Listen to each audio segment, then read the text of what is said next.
சூப்பரான ஒரு evening tiffin இல்லைனா ராத்திரி டின்னர் இல்லை மார்னிங் பிரேக்ஃபாஸ்ட் கூட நீங்கள் இது பண்ணிக்கலாம்.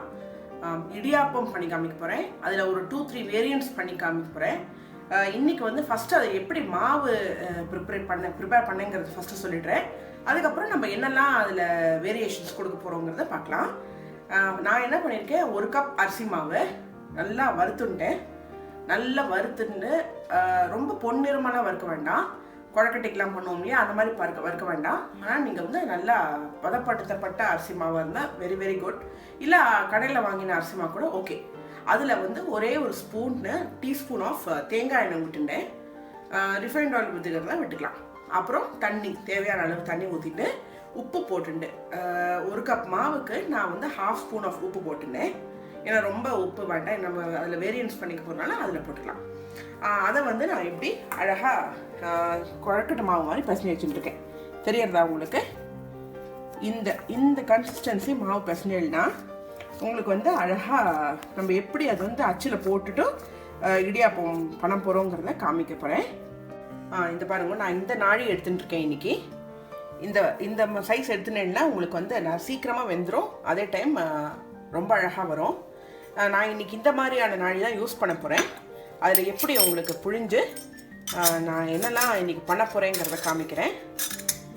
இந்த கன்சிஸ்டன்சி மாவு வந்து ஒரு 15 மினிட்ஸ் நீங்கள் வந்து நல்லா ஈரத்துணி போட்டு நல்லா மூடி வச்சுருங்கோ.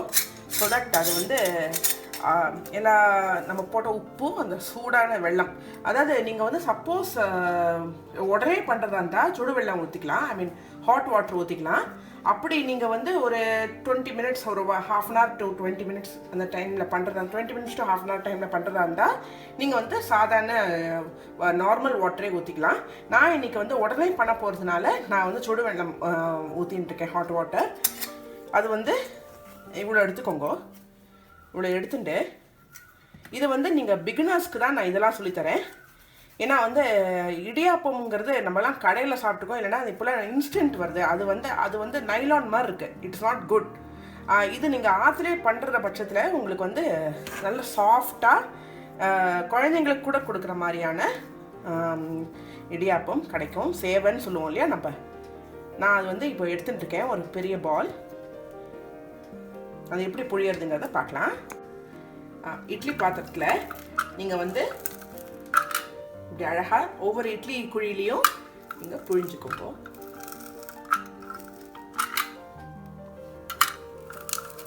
எதுக்கு 1 ஸ்பூன் தேங்காய் எண்ணெய் உடசேன் அப்படின்னா உங்களுக்கு மாவு வந்து நல்ல வாசனையாக இருக்கும், அதே டைமு உங்களுக்கு நான்ஸ்டிக்கியாகவும் இருக்கும். பாருங்க, இதை நம்ம இப்போ ஸ்டீம் பண்ண போகிறோம் for 10 minutes in normal idli பாத்திரம்.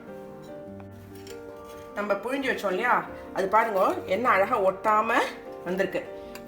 இதை வந்து நீங்கள் அழகாக ஒரு ஸ்பூன் வச்சு எல்லாத்தையும் முதல்ல எடுத்துட்டுருங்க இட்லி தட்டிலேருந்து. உங்களுக்கு ரொம்ப சுலபமான வேலை, அதே டைம் ஹெல்த்தியான ஒரு டிஷ் கொடுத்த ஒரு சாட்டிஸ்ஃபேக்ஷன் உங்களுக்கு இருக்கும். இட்லி தட்டிலேருந்து இப்படி நம்ம ஸ்பூன் வச்சு அழகாக எடுத்துக்கலாம். நம்ம இது வரைக்கும் எண்ணெய் ஊற்றலை, அடியில் எதுவுமே நம்ம பண்ணல. நம்ம மாவில் மட்டும் ஒரே ஒரு டீஸ்பூன் ஆஃப் கோகோனட் ஆயில் விட்டுருக்கோம். மற்றபடி இதில் வேறு எந்த விதமான ஆயிலும் இல்லை. ரொம்ப ஹெல்த்தியான ஒரு சேவை. இது கொஞ்சம் ஆறட்டும். ஆறுன அப்புறம் நல்லா உதுத்துக்கணும். இதை நல்லா ஆறட்டும். நம்ம புளி சேவை செய்ய போகிறோம். அதுதான் நான் உங்களுக்கு ஒரு வேரியேஷன் சொன்னேன் இல்லையா. நம்ம சாதாரணமாக நம்ம இடியாப்பம் பண்ணியிருக்கோம். அதில் வந்து எப்படி புளி சேவை பண்ணுறதுங்கிறது இன்றைக்கி நான் சொல்ல போகிறேன். இது எங்களோட பாட்டி வந்து எங்களுக்கு பண்ணி கொடுத்த அந்த ரெசிபி. ஸோ பாரம்பரியம் மறக்காமல் உங்களுக்கு நான் அதை சொல்லித்தரலான்னு. அதுக்கு ஒரே ஒரு டீஸ்பூன் ஆஃப் நல்லெண்ணெய் ஊற்றிக்கோங்க. வேறு எந்த எண்ணெயும் வேண்டாம். ஒரே ஒரு டீஸ்பூன், 1/2 டீஸ்பூன் கூட ஓகே. அதாவது நம்ம போடுற சாமான்கள்லாம் முங்கணும், அவ்வளோதான். அப்புறமா அதில் எண்ணெய் சூடான அப்புறம் அதில் நம்ம இன்றைக்கி ஒரு 4 பேருக்கு பண்ண போகிறோம்.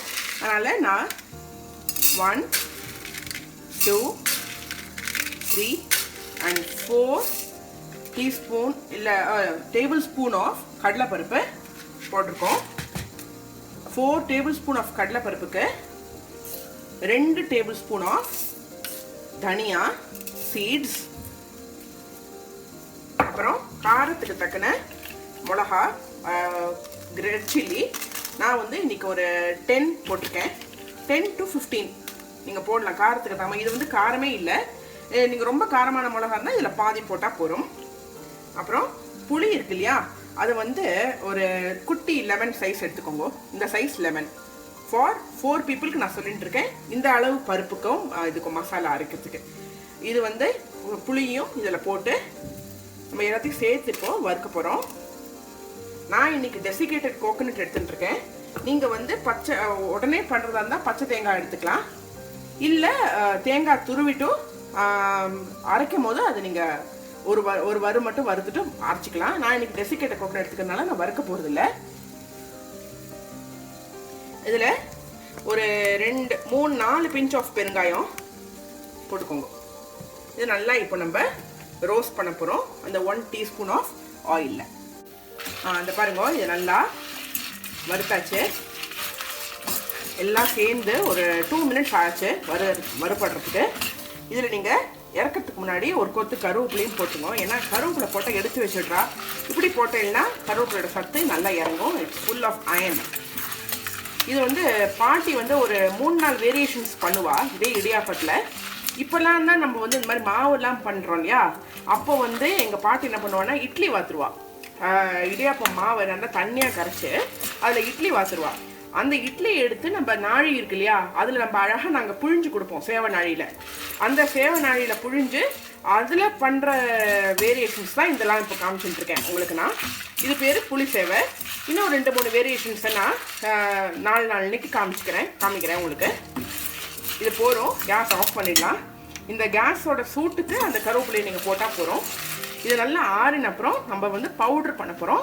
தண்ணி ஊற்றாமல் பவுட்ரு தான் பண்ண போகிறோம். நம்ம இதை கோர்ஸ் பொடியாக அரைச்சிக்க போகிறோம். வறுத்தோலையா நல்லா கூல் டவுன் ஆகிடுது. இது நம்ம கோர்ஸ் பொடியாக தண்ணி விடாமல் பவுடராக அரைச்சிக்க போகிறோம். பாருங்கள், நம்ம அரைச்ச பவுடர் ரொம்ப நைஸாக இல்லாமல் கோர்ஸாக அரைச்சிருக்கேன். இந்த பாருங்கள், இப்படி கோர்ஸாக அரைக்கணும். இது எப்படி பண்ணுறதுங்கிறத இப்போ பார்க்கலாம். இப்போ நம்ம இடியாப்பம் நல்லா ஆறிடுது. இதை கையால் சும்மா அப்படியே உடச்சி விட்டுக்கோங்க. ரொம்ப அப்படியே மசிச்சிடாதீங்க. அழகாக இப்படியே நம்ம நூடுல்ஸ்லாம் இருக்கு இல்லையா, அந்த மாதிரி ஊற்றி விட்டுக்கோங்க இப்படி. ஏன்னா இப்போ நம்ம அதில் தான் நம்ம இந்த பவுடர் போட்டு புளி சேவை பண்ண போகிறோம். இப்போ நம்ம ஃபஸ்ட்டு வாத்தோம் இல்லையா, ஒரு 9 பிளேட் வாத்திருக்கேன். 9 குழியில் வாத்திருக்கேன். அதுக்கான அளவு இப்போ நான் சொல்கிறேன். எண்ணெய் அந்த பொடி எவ்வளோ போடணும் எல்லாம். நீங்கள் வந்து ஒரே ஒரு டீஸ்பூன் ஆஃப் ரிஃபைண்ட் ஆயில் ஊற்றிக்கோங்க. இதுக்கு வந்து ரிஃபைண்ட் ஆயிலே ஊற்றிக்கலாம், ஒன்றும் பிரச்சனை இல்லை. அதில் வந்து நம்ம இப்போது கடுகு போட போகிறோம். எப்பொழுது மாதிரி ஒரு 1/2 டீஸ்பூன் ஆஃப் கடுகு அண்ட் கடலைப்பருப்பு போட போகிறோம். ஒரு 1/2 டீஸ்பூன் ஆஃப் கடலைப்பருப்பு. இது வெடிக்கட்டும். கடுகு வெடிச்சிட்டு இப்போ நம்ம உதிர்த்தி வச்ச அந்த இடியாப்பம் சேவையை இதில் போட்டுருக்குறோம்.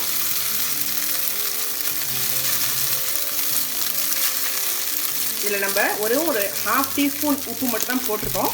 அந்த பவுடரில் கூட நம்ம உப்பு போடல. அதனால் அந்த பவுடரை வந்து நீங்கள் என்ன பண்ணுங்க, இந்த மாதிரி ரோஸ்ட் பண்ணி வச்சுக்கிற பட்சத்தில் டப்பாவில் போட்டு ஃப்ரிட்ஜில் ஸ்டோர் பண்ணிட்டேன் அப்படின்னா எப்போல்லாம் உங்களுக்கு இந்த மாதிரி சேவை பண்ணும்போது நீங்கள் எடுத்து ஒரு 2 ஸ்பூன் அதை போட்டுக்கலாம். ஒரு 15 டேஸ் நிற்கும் அது. ஏன்னா நம்ம எண்ணெய் ஊற்றிட்டனால. சப்போஸ் நீங்கள் எண்ணெய் ஊற்றாமல் இருந்தேன்னா ட்ரை ரோஸ்ட் பண்ணுறதா இருந்தால் 1 மந்த் கூட அந்த பவுடர் வந்து நிற்கும். அதனால தான் நான் வந்து உங்களுக்கு புளியுமே சேர்த்து நல்லா வறுத்துற சொன்னேன். இப்போ நம்ம அரைச்ச பவுடர் இருக்கு இல்லையா, அதுலேருந்து நான் ஒரு 3 டேபிள் ஸ்பூன் ஆஃப் அந்த பவுடரை போடுறேன். இதில் புளி, தனியா, கடலைப்பருப்பு, மிளகா வத்தல், பெருங்காயம் இருக்குது. 3 டேபிள் ஸ்பூன் போட்டிருக்கேன். தேவையான அளவு உப்பு இந்த டைமில் நீங்கள் போட்டுக்கலாம். பார்த்து போட்டுக்கோங்க. ஏன்னா இடியாப்பத்தில் ஏற்கனவே 1/2 டீஸ்பூன் ஆஃப் உப்பு போட்டு நம்ம பேசஞ்சு இடியாப்பம் பண்ணியிருக்கோம். இந்த பவுடரில் உப்பு போட்டோம். ஸோ இந்த பவுடருக்கு மட்டும் இப்போ உப்பு போட்டால் போகிறோம். ஒரு 1/2 டீஸ்பூன் ஆஃப் உப்பு போட்டால் போகிறோம். இதை வந்து அப்படியே ரொம்ப அப்படியே இப்படி இழக்காதீங்க. பார்த்து மெதுவாக இழக்கிடுவோம் அழகாக. நம்ம இப்போ காரம், பெருங்காயம், புளி எல்லாம் இருக்குதுல. இது எங்காத்துல குழந்தைங்களுக்கு ரொம்ப பிடிச்ச டிஷ்ஷு. புளி சேவை நம்ம பாரம்பரிய பாட்டியோட டிஷ் இது. நம்ம அதெல்லாம் மறந்துட்டோம். சரி, திருப்பி அதை ஞாபகப்படுத்துறதுக்கு தான் உங்களுக்கு நான் அதை பண்ணி காமிக்கிறேன். நம்ம கருவேப்பிலையும் சேர்த்து வறுத்து அரைச்சிட்டோம். பட் ஸ்டில் மேலே டாப்பிங்க்கு கொஞ்சம் அழகாக கருவேப்பிலையை போட்டோன்னா கலர்ஃபுல்லாக இருக்கும். போகிறோம், முடிஞ்சிட்டு எல்லாம் சேர்ந்து ஒரு 2 மினிட்ஸ் மீடியம் ஃப்ளேமில் வச்சுக்கோங்க கேஸை. 2 மினிட்ஸ் எல்லாம் சேர்ந்து ஒரு இலக்குனா நம்மளோட புளி சேவை ரெடி. இதை வந்து நீங்கள் கருவேப்பிலை போட்டு இறக்கிடுங்க. புளி சேவை ரெடி ஆகிடுது. இதை நான் கருவேப்பிலை போட்டு அழகாக சர்வ் பண்ண போகிறேன். இது வந்து தாராளமாக ஒரு 3லேருந்து 4 பேர் சாப்பிடலாம். இதுக்கு வந்து நீங்கள் தொட்டுக்கிறதுக்கு கூட ஒன்றும் வேண்டாம். எங்கள் பாட்டி என்ன பண்ணுவான்னா, இதுக்கு வந்து பொரிச்சாப்பலாம் இருக்கு இல்லையா, அது அழகாக நல்ல காம்பினேஷன் இதுக்கு. இது வந்து நான் அங்கே ஆக்சுவலாக வந்து டின்னருக்கு பண்ணுவாள். ரொம்ப சாதம் சாப்பிட்ட மாதிரி இருக்கும், அதே டைம் ரொம்ப லைட்டாக இருக்கும். அந்த புளி சேவையை நீங்கள் எல்லோரும் பண்ணி பாருங்கோ. எப்படி இருக்குங்கிற ஃபீட்பேக்கை எங்களுக்கு மறக்காமல் எழுதுங்கோ. எங்கள் பேஜை லைக் பண்ணுங்கோ, ஷேர் பண்ணுங்கோ. சப்ஸ்கிரைப் பண்ணாதவா சப்ஸ்கிரைப் பண்ணுங்க, உங்கள் ஃப்ரெண்ட்ஸுக்கும் ஷேர் பண்ணுங்க. Thank you so much.